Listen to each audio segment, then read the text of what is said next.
नमस्कार दोस्तों, economics with Manjulata में आपका स्वागत है।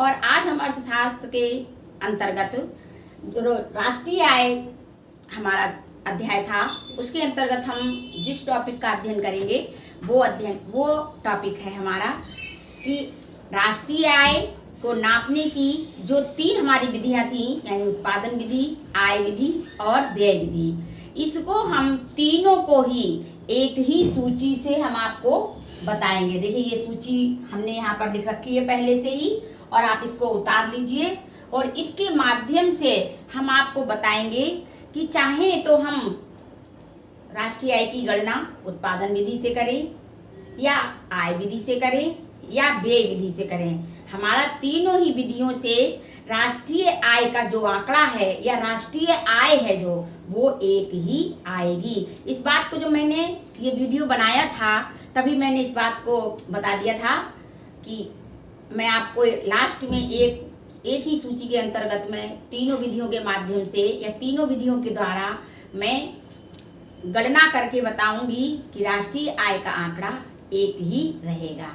क्योंकि और ये भी मैंने बताया था कि राष्ट्रीय आय हम क्यों नापते हैं, कि जो हमारी CSO है, सेंट्रल स्टैटिस्टिक्स ऑर्गेनाइजेशन, जो हमारी संस्था है, वो इसके आंकड़ों को एकत्रित करती है और राष्ट्रीय आय का मापन करती है, ताकि हम अपने देश के विकास के लेवल को आंक सकें, भावी नीतियों का निर्धारण कर सकें, भविष्य की जो हमारी पीढ़ी है उसके लिए हम क्या विकास कर सकते हैं, किस तरह की योजनाओं में खर्च कर सकते हैं। इस तरीके की नीतियों का निर्धारण और निर्माण होता है जब राष्ट्रीय आय की गणना हो जाती है। क्योंकि हम अपने घर का खर्च उसी प्रकार से करते हैं जिस तरीके से हमारी आमदनी होती है। इसी प्रकार से कोई भी देश अपने देश में जो भी नीतियों का निर्धारण करता है, जो भी योजनाएं बनाता है, तो वो इसी आधार पर बनाता है कि उसकी आय कितनी है। तो आइए हम सबसे पहले जान लेते हैं उत्पादन विधि के द्वारा राष्ट्रीय आय की गणना।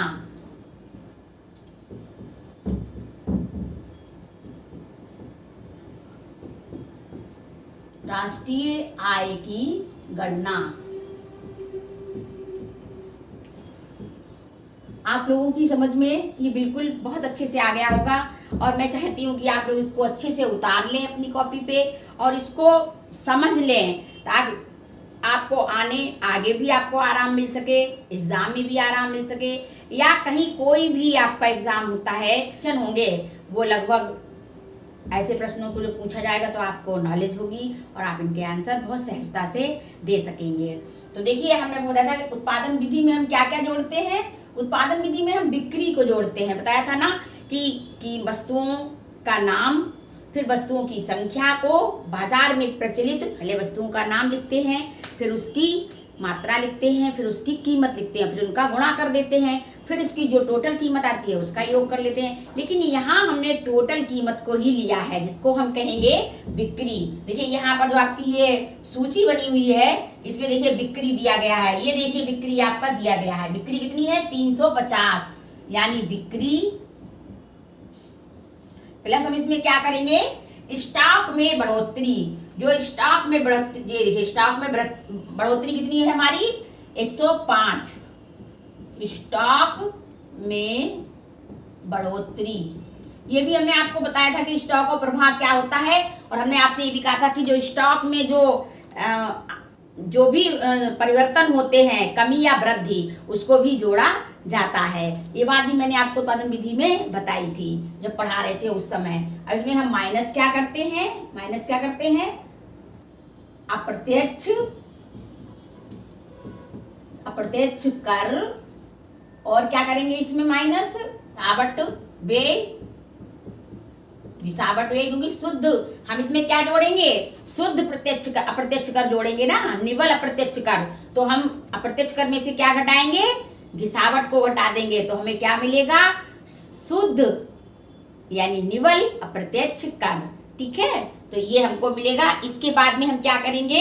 इसमें हम कच्चे माल का मूल्य और घटाएंगे। क्या घटाएंगे? कच्चे माल का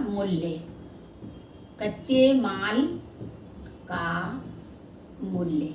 देखिए, अगर हम यहाँ पर निवल अप्रत्यक्ष कर लिख देते हैं तो अगर हम घिसावट को ना भी लिखें तब भी चलेगा, लेकिन हमने यहाँ पर अप्रत्यक्ष कर लिया हुआ है तो हम उसको घिसावट को निकालेंगे। भी हमने आपको बताया था कि घिसावट जो होती है वो एक प्रकार की हानि होती है और हानि को हमें घटाना पड़ता है उत्पादन विधि में, तब हमें इसका मूल्य उत्पादन विधि के द्वारा हमें पता चलता है कि राष्ट्रीय आय की गणना कैसे हो रही है। तो देखिए आइए जान लेते हैं। बिक्री हमारी कितनी है 305 करोड़ और हमारी स्टॉक में बढ़ोतरी कितनी है 105 करोड़। ठीक है, और इसको हम क्या करेंगे, हमारा अप्रत्यक्ष कर कितना है, देखिए ये जो सूची बनी हुई है इसमें देखिए दिया गया है प्रत्यक्ष कर है हमारा 30 करोड़ और हमारा कच्चे माल का मूल्य कितना है, मूल्य है 30 करोड़ और घिसावट व्यय कितनी है 10 करोड़। ठीक है, तो आइए हम इसको 305 और 105 को जोड़ लेते हैं तो ये कितना होता है 410 और इसको हम जोड़ लेते हैं 30 30 60 और 10 70।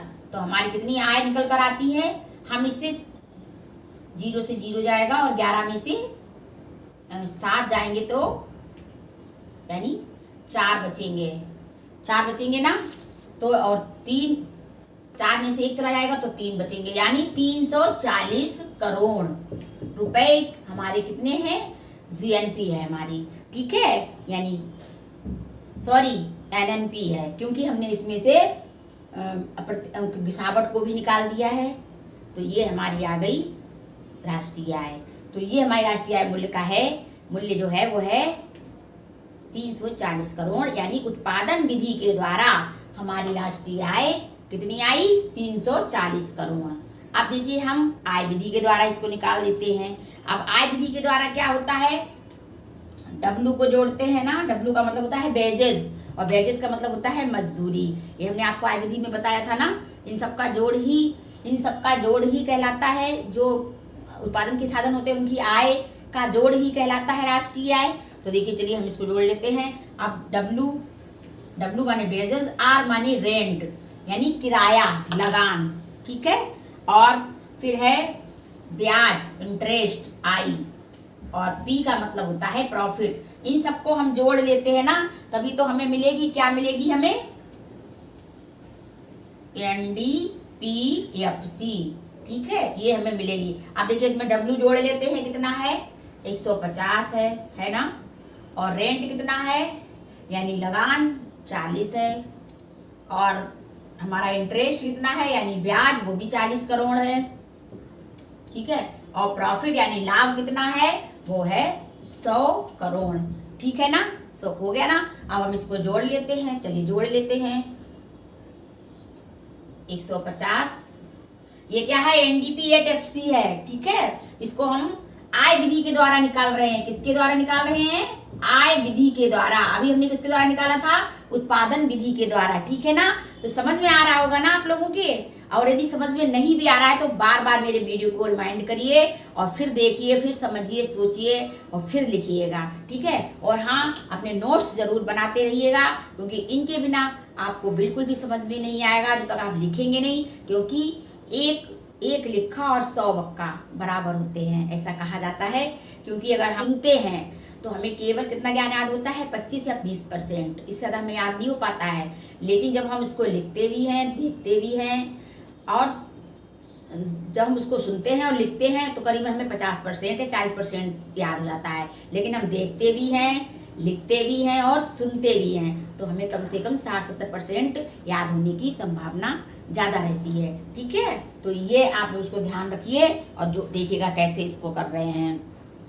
अब देखिए क्या हुआ, इसको हमने जोड़ लिया 150 और 100 250 और 40 290 और 40 330। ठीक है ना, 330 करोड़ है ना। अब आप कहेंगे कि यहाँ 340 आया और यहाँ आया 330 करोड़ है ना। ये बात आपके दिमाग में भी आ रही होगी क्योंकि आय विधि से कम आया, आप ऐसा सोच रहे हैं। लेकिन देखिए ये है NDPFC, अब हमको निकालनी कितनी है NNPFC जब हम निकालते हैं तो इसमें क्या जोड़ते हैं, हमने चीज आपको बताई थी, विदेशों से प्राप्त शुद्ध साधन आय यानी NFIA। इसको जब हम जोड़ देंगे इसमें तो हमारा NFIA कितना है यानी विदेशों से प्राप्त हमें कितनी है पूंजी साधन आय कितनी है हमारी 10 करोड़। ठीक है, तो हम इसको जोड़े दे रहे हैं इसमें NNPFC GNP@FC बराबर कितना हो गया 330 crore plus 10 crore is equal बराबर हो गया आपका 340 करोड़। ठीक है ना, जो कि उत्पादन विधि हमारी जो थी इसके बराबर 340 करोड़ था और ये भी 340 करोड़ आया। यानी उत्पादन विधि से और आय विधि से दोनों से ही हमें एक से आंकड़े प्राप्त हुए, जो कि आपके सामने बिल्कुल प्रत्यक्ष रूप से आप इसको देख रहे हैं। तो देखिए, इसको आप फिर से इसको उतार लीजिए अच्छे से और फिर आप इसको समझ लीजिए और फिर इसको करिए। अब मैं आपको बताती हूँ कि व्यय विधि के द्वारा हम आंकड़े कैसे निकाल सकते हैं। व्यय विधि में आपको मालूम ही है कि हम क्या जोड़ते हैं व्यय विधि में, यानी निजी उपभोग व्यय, सरकारी उपभोग व्यय और इन्वेस्टमेंट यानी निवेश, और चौथा होता है हमारा आयात निर्यात माइनस आयात यानी x माइनस m। इन हम चारों को जोड़ लेते हैं ना, तभी तो हमें व्यय विधि से मिलता है राष्ट्रीय आय की गणना होती है। तो ये हम आपको अभी इसी सूची के द्वारा हम आपको बता रहे हैं और बिल्कुल सेम आंकड़े आपको प्राप्त होंगे। 340 करोड़ ही तीनों विधियों से 340 करोड़ 340 करोड़ आपको मिलेंगे। देखिए, ये आपने आय विधि के द्वारा देख लिया और ये व्यय विधि के द्वारा ये उत्पादन विधि के द्वारा देख लिया। अब हमारा कौन सी विधि रह गई? व्यय विधि। चलिए हम व्यय विधि को भी देख लेते हैं। सी, तो देखिए हम व्यय विधि से जान लेते हैं कि मैंने आपको बताया भी कि सी प्लस आई प्लस जी प्लस एक्स माइनस एम। इसमें सी क्या है? कंजप्शंस है, हमने बताया था उपभोग, और आई यानी इन्वेस्टमेंट्स निवेश 4 प्रकार का होता है कि भंडारों में बढ़ोतरी के लिए निवेश करते हैं, अपने निजी उपभोग के लिए निवेश करते हैं, सरकारी निवेश करते हैं, तो और पूंजीगत माल में वृद्धि भी करते हैं, तो इसके लिए भी निवेश करते हैं। फिर है गवर्नमेंट भी निवेश करती है, यानी सरकार भी निवेश करती है। और फिर ये आयात और निर्यात का अंतर को ही x माइनस एम कहते हैं। यदि निर्यात कम है और आयात ज़्यादा है तो देश को हानि है, और यदि निर्यात ज़्यादा है और आयात कम है तो देश को लाभ है ना। तो चलिए हमने इसको उतार भी लिया है। देखिए, इसी सूची के आधार पर कि हमारा क्या क्या है, यानी हमारा 220 करोड़ जो है, ये मैंने आपसे पहले भी कहा था कि हमारे पास साधन कम है, लाइट चली गई है, इसलिए थोड़ा सा अंधेरा हो गया है, दिक्कत हो रही होगी आप लोगों को, लेकिन फिर भी मैं समझाने का प्रयास कर रही हूँ। अब देखिए, हमारा ये निवेश 220, फिर ये हमारा 50 है शुद्ध घरेलू पूंजी निर्माण, फिर हमारा ये जो 15 है ये हमारा है स्तर पूंजी पर व्यय, और ये 85 है हमारा सरकारी अंतिम उपभोग व्यय, और 20 है हमारा ये निर्यात, और 10 जो है हमारा ये है अनुदान, और जो 10 है वो है प्राप्त साधन आय। ठीक है, और ये हम माइनस क्या कर रहे हैं, ये 25 जो करोड़ हैं ये हमारे हैं आयात। ठीक है, हमने आपको बताया था x माइनस एम आयात, और ये अप्रत्यक्ष कर है हमारे, और ये हमारा है विदेशों को प्राप्त। ये विदेशों से प्राप्त है और ये विदेशों को जा रहा है, यानी विदेशी लोगों के द्वारा हमारे देश की भूमि पर उत्पादन जो किया जा रहा है उससे उन्हें 15 करोड़ की कमाई हो रही है। और जो हमारे देश के लोग हैं विदेश में रह रहे हैं, मैं आपको बताया था ना घरेलू सीमा के अंदर अवधारणा और सामान्य निवासियों की अवधारणा, ये बताया था प्रत्यक्ष करके अवधारणाओं के अंतर्गत हमने आपको पढ़ाया था। और आपको यदि समझ में नहीं आया तो आप एक बार फिर जा करके हमारे वीडियो को देखिए और रिमाइंड कर के देखिए, तो आपको और अच्छे से समझ में आ जाएगा। तो इस तरीके से हमने जब इनको जोड़ लिया, इन सभी को, ये इन तीनों को जोड़ लेंगे तो क्या होगा हमारा, यहाँ पे कितना आ जाएगा 410 करोड़।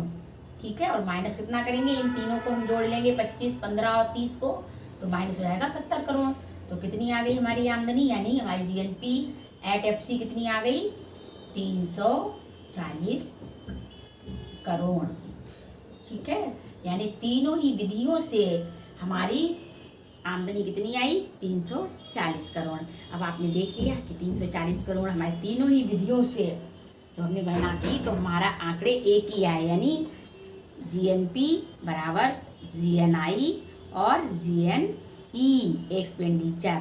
ठीक है, यानी राष्ट्रीय आय जो है हमारी वो बराबर ही आएगी, चाहे हम किसी विधि का उपयोग करें। तो हमने इस तरीके से आपको आज एक ही सूची के अंतर्गत तीनों विधियों का प्रयोग करके हम कैसे राष्ट्रीय आय की गणना कर सकते हैं। आज के लिए बस इतना ही।